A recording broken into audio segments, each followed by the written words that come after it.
Good evening, everyone. I want to welcome you all here to the Prog Monster. My name is Murph. I am the host of this show, a show dedicated to progressive rock and other forms of rock music.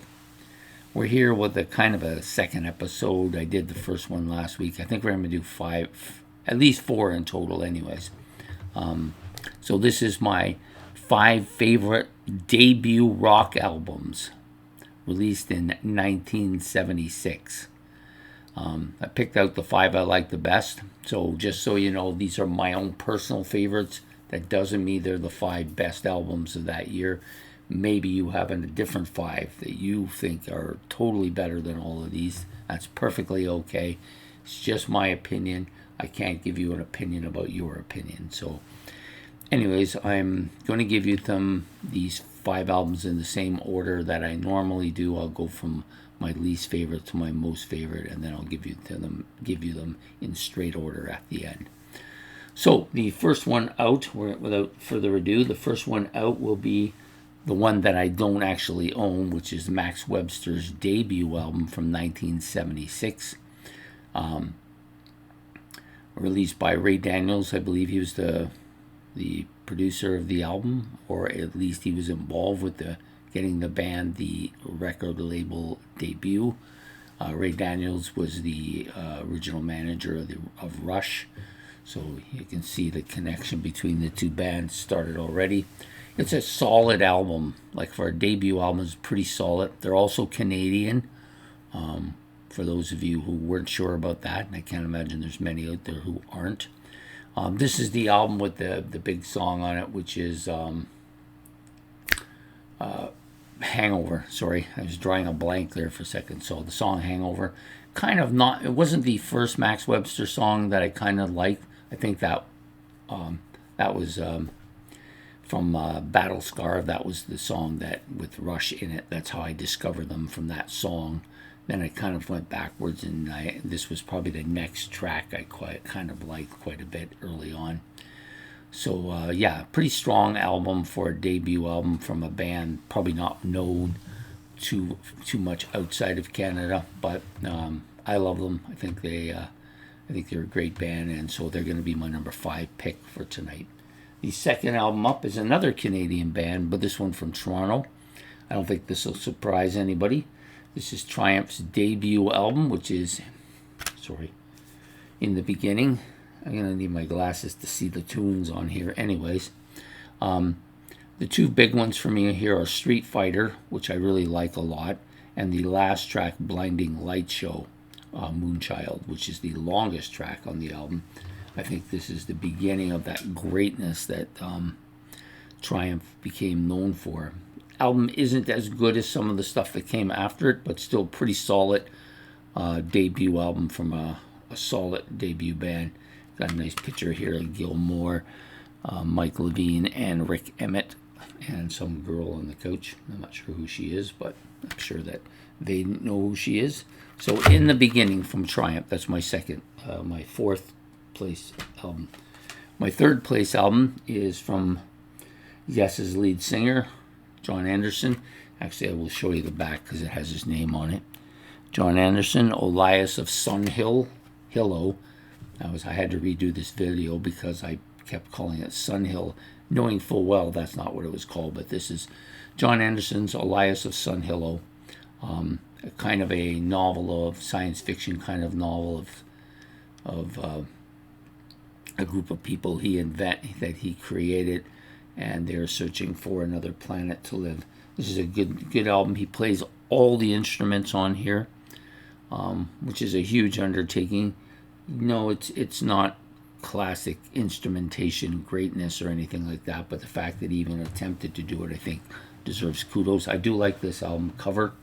It's not my favorite John Anderson album. It's just their first one, and I think it's a pretty damn good effort for a first album.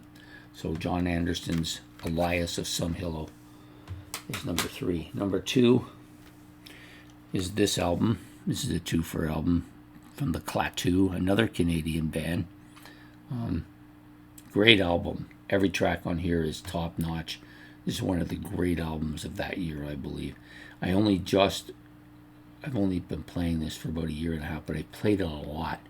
It's really come up to be a great album. I'm now listening to the second one, but this first one has the Calling All Occupants of Interplanetary Craft, which is kind of their biggest song. California Jam is good. Anus of Uranus, kind of a humorly quirky, interesting song. Sub Rosa Subway, probably my favorite track on the album, pretty strong.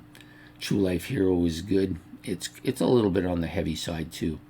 Dr. Marvello's okay. Sir Bodworth, Rugglesby, this is the kind of the British kind of humory type feel to it. And then Little Neutrino, which I think is really good as well to end the album. Fantastic album. That's my number 2. Number 1, it's not going to surprise anybody at all, least of all me. Boston's debut album, not just, I think, the best album of that year, but one of the greatest albums of all time. Definitely in the top 2 or 3 for debuts anyways. More Than a Feeling, great tune. This is one of the great rock tunes of all time. It's one of the most well-known songs too. The next 2, Peace of Mind and Foreplay, Long Time, were 2 songs I liked a lot initially, and then I grew into the second side. Rock and Roll Band's good. Smokin' is fantastic. Hitch a Ride might be my favorite song on this album now. Definitely in the top 2 anyways. Something About You is good, and Let Me Take You Home Tonight. That's kind of, to me, that's kind of the kind of poppy ballady type track, but still really good. This is a solid album, released in 1976, of course. So there you have it. Those are my 5 favorite debut albums from the year 1976. I'll give them to you one more time in straight order this time. So you got Boston's Debut, number 1. The Klaatu's Debut, or 347 EST. If you're in Canada, that's what I call it. Number 3, Olias of Sunhillow from John Anderson. Number 4, Triumph's Debut, which is, you can see it right there at the bottom, In the Beginning. It's not really that clear, actually. And then the final one is Max Webster's debut album. All these albums from 1976. Pretty solid group of albums. I hope you've enjoyed this episode. If you have, please hit the like and subscribe if you want to be notified for next week's Wednesday favorites. God, having a hard time speaking. You can leave your comments in the comment section below. If you want to be notified, please hit the notification bell. If you have anything to say about any of the albums, you can also put those in the comment, or you can just pick your own 5 favorite albums and put them in the comment section below. Anyways, we'll see you next Wednesday for an episode of Favorites. I'll be doing a 3rd year on this. I'm going to be doing 4 episodes altogether in this, and I haven't chose the other year yet. It's between 1 of 2 years, so we'll see what happens when we get there next week.